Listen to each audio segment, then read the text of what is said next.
Bonjour, chers auditeurs, auditrices de Derrière l'image. Guy Ménard à l'animation. Bonjour, Pierre Pajot. Bonjour, Guy Ménard. J'ai entendu dire que comme je n'étais pas au début de l'émission, tu as pris ma place en intro. Je me suis permis. Je ne sais si c'était aussi bien que toi, mais je le fis, c'est bon. Donc, tu le fumes. Et la voix, la voix que vous venez d'entendre. C'est Jean-Marc Roy. Et on se sent un peu entre amis, hein? Ben oui. Retour 20 ans en arrière. Retour en arrière. Un jeune étudiant délinquant, on savait qu'il finirait par faire des films parce qu'il n'était pas tenable et il n'avait pas d'allure, mais il aimait le cinéma. Puis il n'aimait pas Bresson. Non, moi je l'aimais. Mais tu étais un cinéphile. Le souvenir, je garde de toi, Jean-Marc. Oui. Il était pas si nombreux les élèves en cinéma en première session qui étaient cinéphiles et je me souviens que tu l'étais. Ça, dans ma brain, là, un beau souvenir de ça. Bon. Yes. Et tu avais tes préférés. Et parmi tes préférés, André Forcier, qu'on peut dire Marc-André Forcier dans les faits. Oui, dans les faits, oui. Et là, tu y consacres documentaire, fiction. On va peut-être revenir, c'est pas clair, là, sur la... le titre dit bien, hein, des histoires inventées. Ouais. Mais en fait, c'est ça, c'est que tu rends hommage à quelqu'un qui racontait des histoires. Oui, tout à fait. En fait, c'est un faiseux de vue. Puis moi, je m'amuse à... Tu sais, j'ai pas la prétention de dire que je réinvente le documentaire, mais je pense que j'ai fait un documentaire autrement. Puis je pense que ce film-là, en fait, le sujet, tant l'être humain que son corpus, en fait, méritait aussi quelque chose de différent, quelque chose d'imaginaire pour un peu citer ce que les gens aiment dire de lui. Là, mais, fait que, je suis parti de cette prémisse-là, puis je me suis amusé au travers de tout ça. Donc, tu t'identifies un peu à lui. Là. Ah, ben moi, si quand tu dis à la fin, là, tu sais, moi, je vais continuer, je vais me battre, je veux vivre, je veux faire du cinéma, il y a comme... Ben, tu sais, il dit aussi dans le milieu du film, il dit moi, je me bats pour mes films, toi aussi, tu te bats pour tes films. Puis, je veux dire, oui, on a... je veux dire, moi, Marc-André, si je fais du cinéma aujourd'hui, c'est à cause de Marc-André. Si nous, on s'est rencontrés, c'est à cause de Marc-André aussi. Parce que moi, quand je suis sorti du secondaire, je m'en allais. Moi, je voulais être animateur radio, en fait. Moi, c'était ce que j'allais faire. Et puis, j'étais au conservatoire. Puis, à un moment donné, j'ai revu une histoire inventée. Puis là, j'ai eu une espèce de... Bon, on peut dire épiphanie. Je me suis dit, hey, on peut faire du cinéma autrement. Puis c'est là que j'ai fait, OK, je m'en vais faire des vues, dans la vie. Fait que je lui en dois beaucoup. Donc, ça allait de soi, quelque part, de lui dédier mon premier long-métrage aussi. Ça aurait pu être d'autres choses, mais là, disons que les comment qu'on dit, là, les planètes se sont alignées. En tout cas, Donc, Mais ce qui est fort pertinent, important, même pour les gens qui vous connaissent pas, c'est que cette relation... Ça, c'est parce que tu me vois ou tu parles de moi et Marc-André? Marc-André. Bon. Et c'est ça. même là. pour les gens qui connaissent moins Marc-André, connaissent moins Jean-Marc Roy, ils sentent qu'il y a un lien, un attachement, une complicité. Et au-delà de tout, on va revenir là, tout du travail esthétique, au-delà de cette récupération du travail de Marc-André que tu t'appropries, il reste qu'il y a un lien, je veux dire, qui transparaît dans le film, une genre d'énergie, une complicité et je pense une confiance. Une amitié aussi, en fait, c'est... Ouais. Je veux dire, Marc-André, je l'admire. Vous vous souviendrez de mes jeunes années de cégep où je faisais des travaux, je parlais de Forcier, je faisais des références à Forcier et tout. J'ai la chance de le considérer comme un ami depuis 2006, en fait. Donc, on a travaillé ensemble. J'ai littéralement squatté chez lui pendant des mois parce qu'on travaillait sur un scénario qui s'appelait Gus à l'époque, qui est devenu, une partie de ça est devenue, je me souviens, une partie est devenue Coteau Rouge. Puis tout ça, on travaillait ensemble là-dessus. Je l'aidais, en tout cas. Je collaborais avec lui. Donc... Cette amitié-là s'est développée au fil des ans, jusqu'en 2011, où je me suis dit, OK, il faudrait que je fasse de quoi, puis j'ai envie de faire quelque chose, puis j'ai envie de faire quelque chose différemment. Cette amitié-là m'a servi parce que je pense qu'il s'est livré d'une manière différente à moi. Je pense qu'on sent, sans aucune prétention, mais je pense que dans le film, on sent que c'est un cinéaste qui s'adresse à un cinéaste, un créateur qui s'adresse à un créateur. Au montage, on a délibérément décidé de garder les 3 fois où il s'adresse à moi aussi. Je pense que c'était important de juste baliser ce chemin-là et de dire, à quelques instants, « Hey, il y a quelqu'un en arrière de la caméra, puis il s'adresse à cette personne-là. » Donc, je pense que ma relation amicale m'a permis de l'amener sur des terrains qui étaient plus à l'aise, de me dire, tu sais, je veux dire, Marie-Claude Loisel a sorti un livre à peu près en même temps que j'étais en tournage, puis c'est pas le même contenu, c'est pas la même chose. Non. Puis la partie de plein d'essence de son livre, c'est à la fin, c'est juste les témoignages sur chacun des films. Ça, c'est le meilleur. Ouais. Bon, laissons faire. c'est pas un show de critique littéraire. C'est ça que tu voulais dire, Pierre. Oui, tant ça, c'est ça. mais ceci étant dit, je pense qu'on est allé, puis assez rapidement dans le processus d'entrevue, il s'est rendu compte que en bon français, je m'en crissais qu'il soit né à Villeray en 47 puis qu'il ait déménagé à Greenfield Park 3 ans plus tard. C'était pas ça le but du film, tu sais. Fait qu'on a installé ça. J'ai un peu... des fois, c'est un défaut, une qualité, mais je suis un peu Asperger de la mémoire. J'ai une mémoire un peu débile. Fait que pendant toutes ces années-là, j'ai accumulé toutes des infos sur Marc-André, puis à force de le connaître, puis de travailler avec lui, de le côtoyer, quand j'ai écrit mon script la première fois, mon premier jet de scénario, j'anticipais déjà les réponses qu'il allait me donner parce que je le connaissais assez, puis je me souvenais de ça. Et quand 1 an avant le tournage, j'ai juste comme revalidé certains trucs dans une espèce de c'était même pas une pré-entrevue informelle, c'était vraiment, on était assis sur son divan, on prenait un scotch, puis on jasait, puis je sais juste, de temps en temps, subtilement, dans la discussion, je posais une petite question que je n'étais pas sûr de la réponse pour peaufiner mes choses. Puis je pense que je me suis pas trop trompé parce que tu regarderais le scénario écrit qui a été tourné et le film qui est à l'écran présentement, puis je pense qu'à 90%, comme par exemple le fait là. Que tes films ne suivent pas du tout l'ordre chronologique de réalisation. Ça, c'est tout écrit. Je t'enverrai le scénario. Là, tu savais que, supposons, l'inventé arriverait là, la comtesse plus... Il y a 2 films qui ont été inversés par rapport à mon ordre initial, sinon c'est tout... Oui.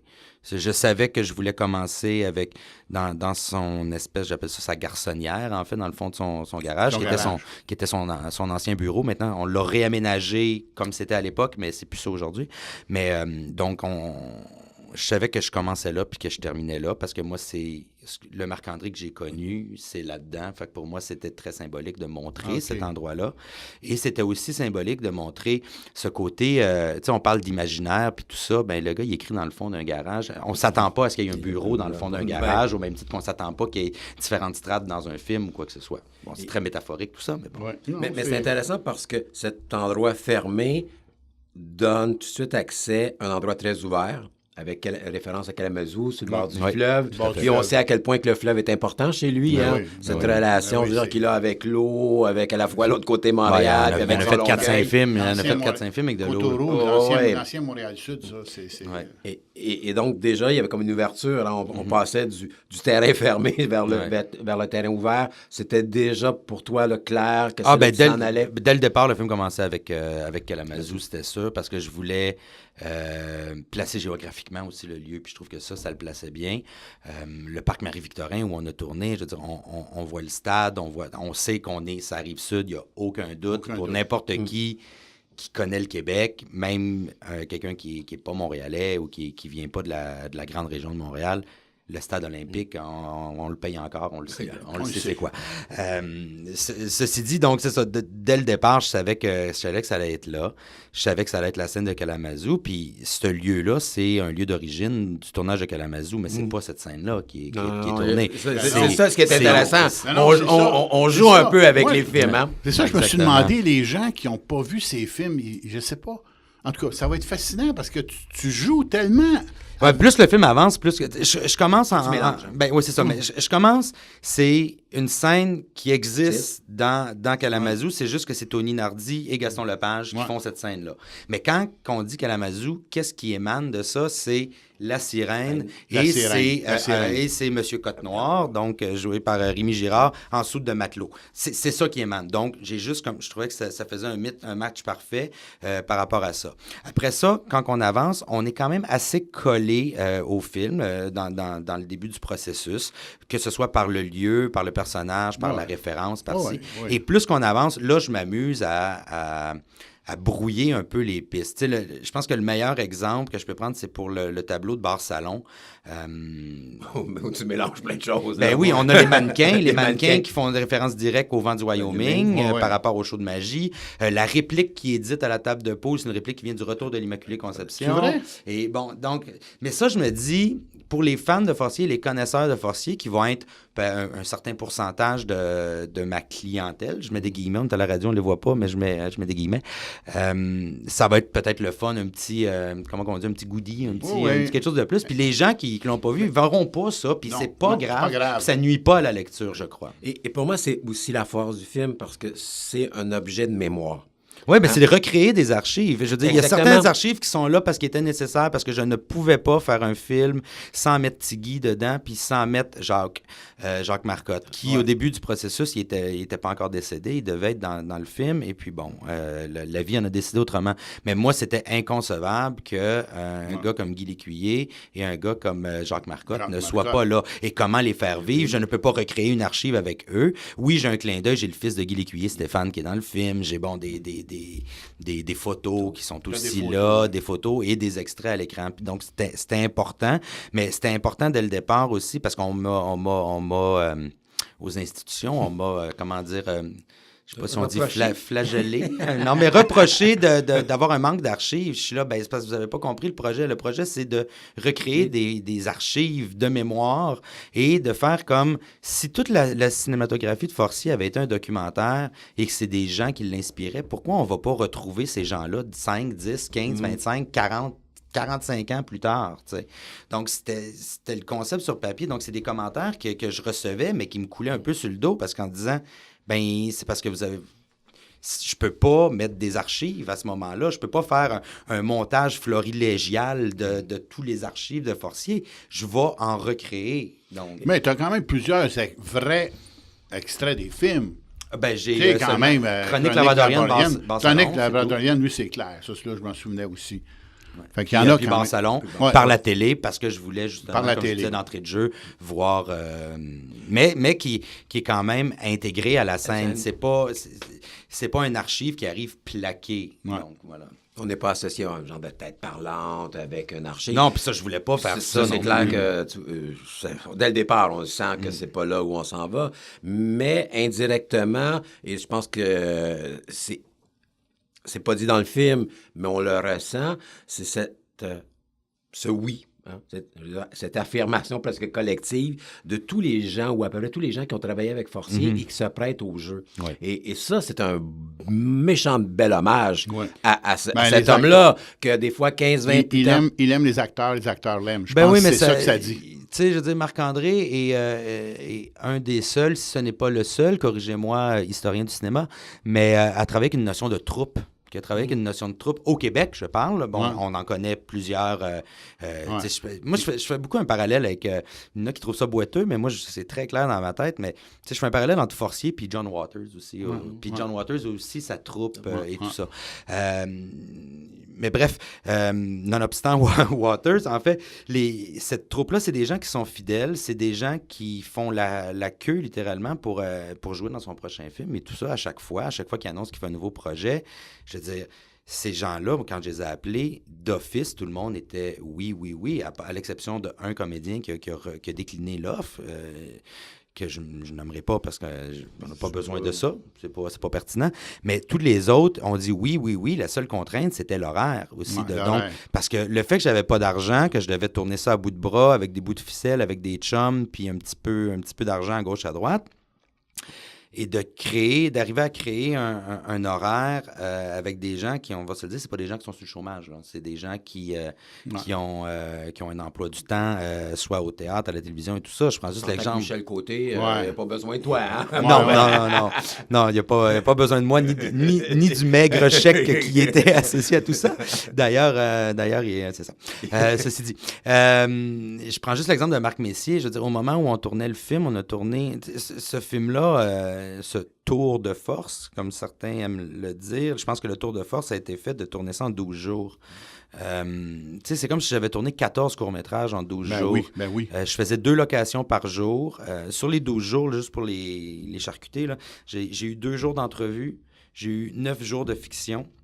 Puis j'ai eu 1 journée pour faire l'intro, la conclusion, là, la scène du garage qu'on parlait d'entrée de jeu.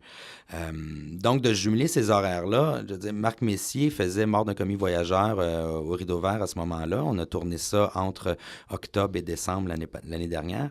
Je veux dire, sa scène, on l'a tournée à 10h30 le soir parce qu'il sortait de scène, il se démaquillait, puis il traversait le pont au Motel Oscar, puis et là, on a fait la scène de nuit parce que les gens voulaient être là et tout. Donc, puis tu sais, on parlait des référents aux scènes. Oui, ça passe par les comédiens. C'était important d'avoir les comédiens avec un costume similaire ou le costume d'origine, mais avec leur âge d'aujourd'hui. Puis ça, je trouve que c'est très...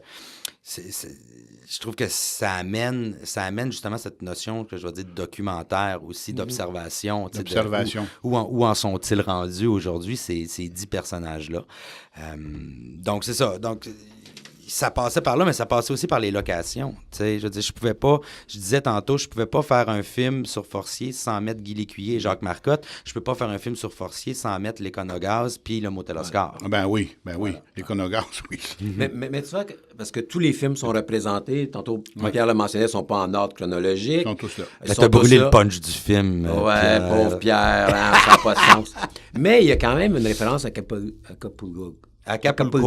Gold. Oui, elle est là, la référence. Elle est la référence. Alors, malgré qu'on sait à quel point c'était un problème pour Marc. On sait à quel point il y a, je pense, perdu, 8 personnes qui ont vu ce film-là. Moi, j'étais un des 8. Ah oui, c'est ça. Sûr. Oui.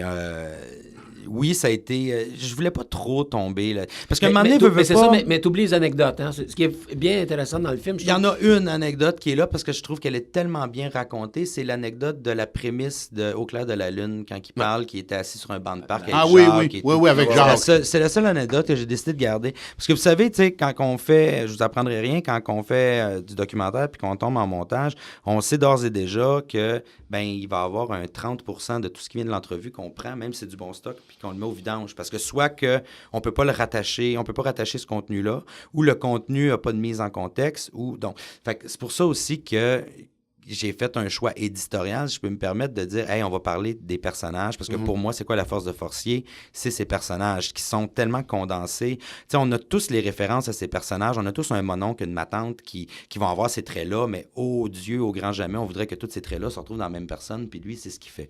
Donc, pour moi, je savais que je voulais mettre en valeur les personnages. Donc, il y a beaucoup de trucs en périphérie qui sont tombés puis que j'ai pas voulu et que j'ai pas pu non plus physiquement inclure dans le film. Puis tu vois, Acapulco Gold, oui, pour moi, je faisais tous les films. Le seul film que j'ai pas fait, c'est La mort vue par, qui était son premier... oui, ça c'est... Qui était un peu comme on parlait de Cosmos, hors d'onde tantôt, là, c'est un peu le même principe. C'est le lien que Gilles Carle. Oui, exactement, le lien que Gilles Carle. Donc, en représentant tous les films, je pouvais pas ne pas parler d'Acapulco Gold. Puis, oui, Marc-André a perdu beaucoup avec ça, moralement, monétairement et tout. Mais il fallait aussi que je marche sur des œufs parce que je voulais pas me retrouver avec la même injonction. Voilà. Il y a des choses que j'avais pas le droit de dire, des choses que j'avais pas le droit de montrer. Fait que je pense que... Mais c'était important que le film soit là, puis que c'est sûr que les gens qui connaissent peu ou pas Forcier vont regarder mon film, vont faire « What the fuck, c'est quoi ça, là? Pourquoi il y a Elvis ici? » Mais tu sais, bon, c'est ça. Mais je trouve que c'est, pour moi, la représentation du film. C'est-à-dire que Marc-André Forcier, son univers est là. Tu joues avec cet univers-là et tu le fais découvrir à des initiés. Parce que, ah oui, en jouant avec les scènes, ah oui, il a fait qu'il soit pas en ordre aussi. Oui, mais il a pris tel élément, il l'a transformé, il a ajouté tel élément, tel autre. C'est de la dentelle. C'est ça que tu veux dire. Hein? Non, mais en fait, pour les initiés, c'est le fun. Je donne juste l'exemple. La dentelle coupée carré. Oui, mais il y a une cabane téléphonique, c'est marqué Moonshine dessus, sa cabane. Fait que là, c'est OK, il s'amuse. Fait que donc, pour les initiés, on a un plaisir à le regarder.